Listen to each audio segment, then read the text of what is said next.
전주권 광역소각장 신규 후보지 3곳에 대한 평가 결과 현재 소각장에 있는 삼산마을의 재유치가 유력해졌습니다. 용도 변경 절차가 필요 없고 진입도로를 비롯한 인프라가 이미 갖춰져 있는 점에서 비교 우위에 있는 것으로 평가됐는데요. 반경 300m 이내에 주민들이 살지 않는 다른 후보지를 두고 폐기물 반입 저지로 매번 쓰레기 대란을 일으킨 곳을 다시 선정하는 것이 맞느냐는 반론도 만만치 않습니다. 허연호 기자입니다. 3년 뒤 사용기한 만료를 앞두고 신축 부지 물색의 난항이 계속되던 전주권 광역소각장 신축 사업. 주민 지원 조건을 크게 상향한 끝에 부지 3곳의 신청이 접수됐고 입지선정위원회가 각 부지에 대한 타당성 평가를 진행했습니다. 최종 입지로 선정되면 최대 600억 원 규모의 주민 편익 시설을 지원받고 주민지원 기금 한도도 40억 원으로 기존보다 크게 늘게 됩니다. 평가 결과 기존 소각장이 있는 삼산마을 인근 부지가 90점을 얻어 우화 이동과 완주 이서면 부지를 제치고 1순위 후보지로 꼽혔습니다. 이를 두고 반대의 목소리가 나옵니다. 기존 소각장과 매립장 주민지원협의체는 수시로 폐기물 반입을 저지해 전주 시내에 쓰레기 대란이 빚어지는 일이 잦았는데 이권을 얻어내기 위해 성상검사라는 무기를 매번 휘두를 것이라는 점이 불보듯 뻔하다는 겁니다.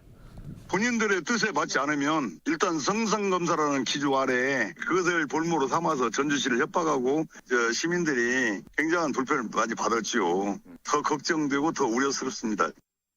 반면 다른 후보지 2곳의 경우 현행법상 기금 지원 대상인 부지 반경 300m 이내에 민가가 없어 민원 우려에 대해 비교 우위에 있습니다. 실제 평가 결과를 보면 민원 발생 가능성 등이 포함된 사회적 조건 항목의 경우 기존 소각장 부지가 다른 두 후보지보다 다소 낮은 평가를 받았습니다.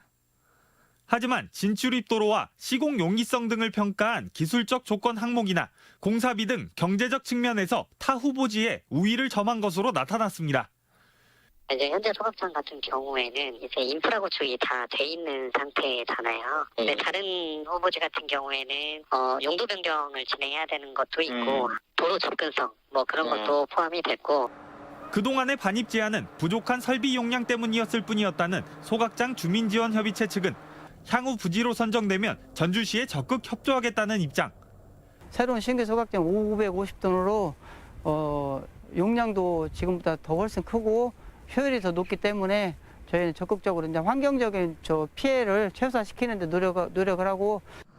갈등의 빌미인 현금성 지원을 없애거나 반입 저지를 막을 권고 조항을 넣는 등 제도 개선도 검토되고는 있지만 효과는 미미할 것이라는 주장도 나오는 가운데 전주시는 전북지방환경청과의 전략환경영향평가 협의 등 남은 절차를 진행한 뒤 최종 입지를 확정하겠다는 계획입니다. MBC 뉴스 허연호입니다.